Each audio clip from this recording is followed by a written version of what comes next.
In this next part we are going to look at isomorphic graphs. Now, often two graphs may look completely different on paper when you draw them out, but they are essentially the same from the mathematical point of view. They are structurally the same. Now, we got two graphs on the following slide. I'm just going to briefly switch over to the following slide so we can have a quick look. There we have them there. Two isomorphic graphs, and on this side we have this set of graphs. Sorry, this set of edges, and on this side we have this. Okay, whoops. Now the question is, are they structurally the same?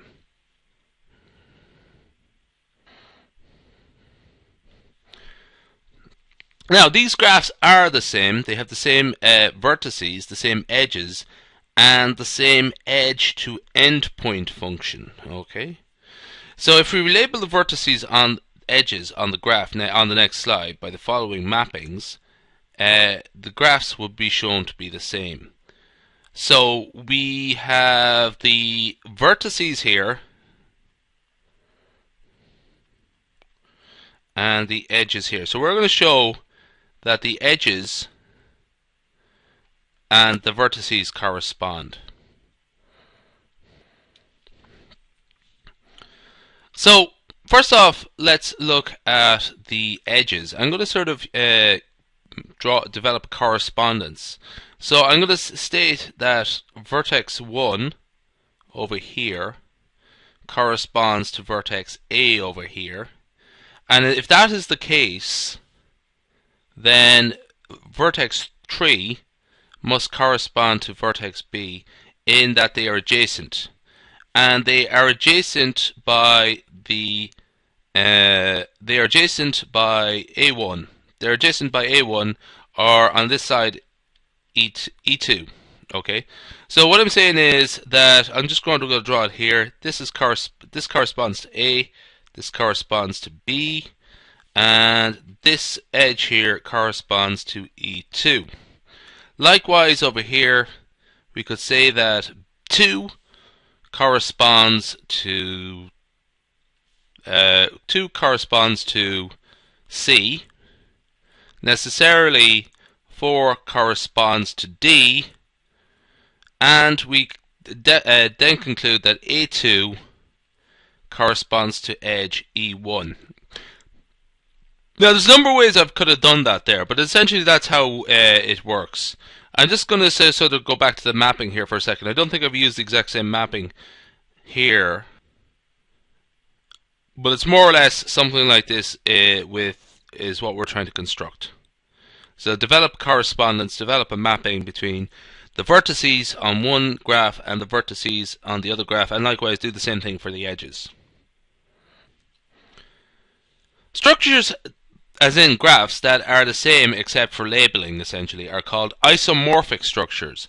Iso essentially is the same as saying the same as, and morphic means shape, so the same shape. To show that two structures are isomorphic, we must produce a relabeling, as in show the correspondence like we've done there previously, one-to-one onto mappings between the elements of the structures, and then show that the important properties of the structures are preserved under labeling. I'll just give you a quick example of that. Graphs are in graphs, paths and loops and cycles and so on. That's what I mean by properties. Now, in cases of graphs, the elements are edges and vertices. Now, the important property in a graph is which edges connect to which vertices, which edges connect which vertices. And again, you can extend that, as I sort of said, to cycles and paths and stuff like that.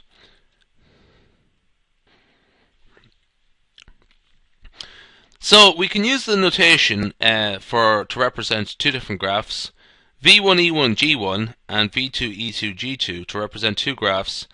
The V represents the vertices, the set of vertices. E represents the edges, and G represents the rule linking edges with vertices. So this is an important definition. So two graphs are isomorphic if there are bijections. Remember bijections from functions. So f of 1 mapping from v1 to v2, and an f of 2, which is another mapping e1 to e2. So it's just sort of like the mappings, the correspondence we've done there previously, such that for each edge A, which is for each edge in the set of edges, we can develop a rule for the edges, or for the vertices. That is a sort of supposed to be a arrow. So x is related to y if and only if this set of rules here corresponds to this rule here corresponds to this rule here. It's a very it actually best worked out with going into greater depth with it in an example, but it's a very formal definition. So here, give an example of two isomorphic graphs and list the bijections that establish the isomorphism. So what I'm going to do here is I am going to draw a star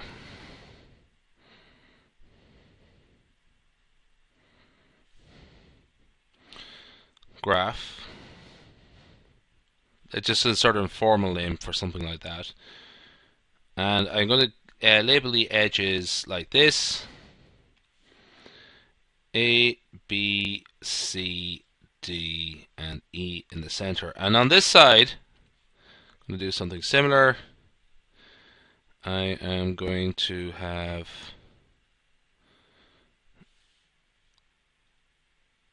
something here, start up here,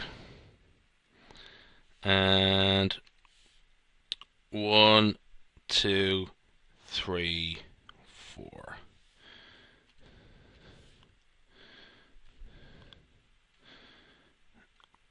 And I'm going to call this U, V, W, X, and Y. Okay. So what we're going to do is try and develop a correspondence. Now, first off, you might notice that E is adjacent to four other vertices. So I'm going to state that E corresponds to U. Okay. Now, we can take our pick with the rest of them because I've done the hard part there. That we can sort of say that V is connected back to U and D is connected back to E. So we can state that let's put D is related to V, and we can do the same for the rest of them. A is related to W, B to X, and Y to C. And we can name the edges there, the corresponding edges, and do the same thing there. So that is a quick example there. It's a very basic example. The examples you'll be dealing with are probably a bit tougher, because it's not always easy to establish if two graphs are isomorphic or not. An exception to this case is the cases where graphs are simple, sort of like what I've just done there a second ago. In this case, we need to check if there is a bijection, a rule that links the vertices of one graph to another, which preserves adjacent vertices, such that if a pairing of vertices are adjacent in one graph, then the corresponding vertices in the other graph are also adjacent, that there's a sort of a similarity there. Now, if the graphs are not simple, we need more sophisticated methods to check if they're isomorphic or not. And however, this is often straightforward to show. It's often straightforward to show that they're not isomorphic. So proof the opposite. And you can do this by showing if any of the following 7 conditions are true. So the first one is the two graphs have different number of vertices. That's almost a giveaway. The second one is the same. They have different number of edges. So automatically, they can't be structurally the same if they have the different number of components. Now, if one graph has parallel edges, for example, something like this, and the other graph doesn't, that's immediately a giveaway as well. If one graph is a simple graph and the other graph is not a simple graph, then so. If one graph has a loop and the other one does not, that's a giveaway as well. If one graph has a vertex of degree k, for example, something like degree 4, and the other does not, if it has the vertex, the highest vertex degree of a vertex is 3, automatically that's a giveaway as well. So you can check a thing called the degree sequence. One graph is connected and the other one is not, and if one graph has a cycle and the other one does not. So those are ways of sort of identifying or stating that two graphs are not adjacent or not isomorphic. And so it's a sort of like you try and prove the opposite there. Now you have to be quite exhaustive with it. You have to get if you want to try sort of do this in an exam situation.